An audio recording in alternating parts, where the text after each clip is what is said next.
dia, boa tarde, boa noite. Você está ouvindo o podcast Serra da Canastra. Eu sou o João Rego e hoje a gente vai falar um pouco para vocês sobre o nosso estando de campo que a gente fez para a Serra da Canastra, né?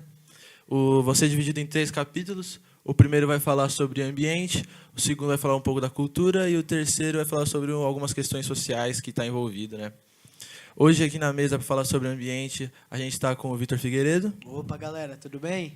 Aqui do meu lado está com o Pedro Celani. Tudo bom, gente? E eles vão contar um pouco pra gente sobre o ambiente desse lugar, né? Celani, eu fiquei sabendo que lá o clima é muito seco. Tem como você falar um pouco pra gente? Então, é muito seco porque chove muito pouco lá. Chove só nos meses do verão, que chove no Brasil inteiro, e um pouquinho da primavera. Mas o inverno é muito, muito, muito seco. Então, esse clima seco, esse clima quase que árido, acaba deixando a vegetação, obviamente, seca e propensa a queimadas. Essas queimadas acontecem... É algo natural, quase. É normal mesmo? É normal, tipo, várias pessoas acham que não é normal, que é algo sempre antrópico. Mas não, tem, obviamente, queimadas causadas pelo ser humano, mas a maioria é causa natural mesmo. Tem vários motivos. Um dos principais é, por exemplo, em uma tempestade, cai um raio na vegetação que já está muito seca, solta uma faísca, a faísca pega e se espalha por quilômetros, porque tá bem seco. Por essa questão natural, as árvores, tipo, a vegetação geral lá é adaptada a essa condição. Então, as cascas das árvores são bem, bem, bem grossas. A gente foi lá, então a gente pegava alguns pedaços de casca tipo, caído no chão e via que era muito grosso, justamente para se proteger do fogo, que é muito forte. Além disso, o que não é que atrapalha, mas influencia assim constantemente na vegetação é a questão de nutrientes dos solos. O solo é muito rico em alumínio, e o alumínio é nocivo para a maioria das plantas. Então, claramente que isso acaba alterando a constituição das próprias plantas. Quando eu fui lá, eu vi que a maioria das árvores eram meio tortas, assim, né? Mas eu não entendi muito bem.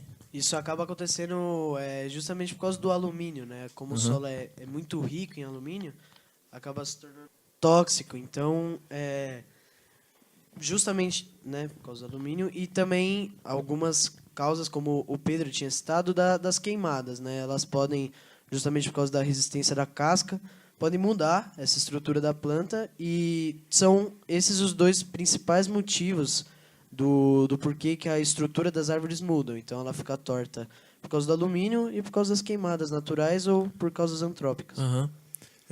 Quando a gente foi pra lá, a gente pôde ver vários animais, né? Eu fiquei sabendo que você estudou um pouco mais sobre isso. Então, a variedade, né, dos animais do Cerrado, a fauna é muito rica, é muito diversa, né? Mesmo com esse clima muito seco? Sim.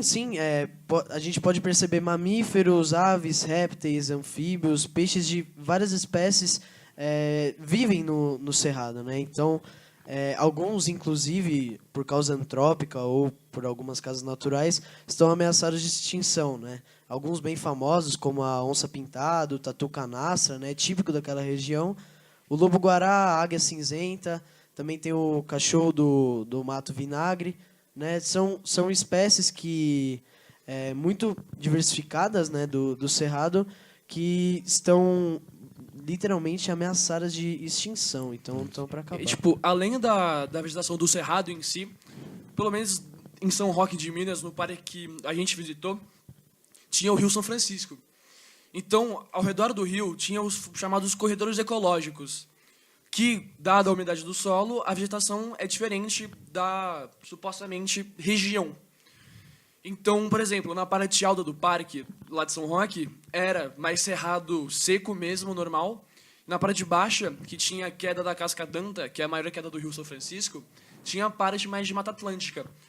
Por conta da umidade do rio, formava os chamados hotspots de biodiversidade, que acaba somando muito ser vivo, muita fauna, muito diferente, bastante inseto, briófita em geral. O inseto eu percebi bastante lá. Mas as borboletas, pra caramba. Nossa. Então eu acabei vendo esses dias no livro de biologia, até nas aulas do professor, né, que a Mata Atlântica ela é muito estratificada. Só que eu não entendi muito bem o significado dessa palavra, né? É basicamente assim. Como é uma região que tem muita incidência solar, e, obviamente, dada a umidade e o clima quente, tem muitas espécies diferentes. Então, por exemplo, as árvores que crescem mais alto têm as suas folhas mais finas mesmo, porque como chega bastante sol, elas não precisam... É muito fácil a chegada de luz para elas fazerem fotossíntese. As suas mais altas, né? Por exemplo, eu tenho 1,90 m. O sol bate pra caramba na minha cabeça. Meu Vitinho tem 1,30 m, coitado. Quase nem pega, 67. quase nem pega sol, né? Isso é bullying. Então, fazendo uma comparação assim, a pessoa de 1,90 m seria a árvore com folhas mais estreitas, e a pessoa mais baixa seria aquelas que não tem um caule tão grosso, que estão mais perto do chão, com uma folha bem grande, para conseguir captar o máximo de luz solar que consegue. Porque o sol acaba se ramificando entre as folhagens. Então realmente o Cerrado faz jus ao nome de savana brasileira, né? De fato. Agora você vai continuar acompanhando a gente sobre um pouco sobre questões culturais. Falou, gente. Obrigado por ouvir aí. Obrigadão, viu? Aproveitem a amostra.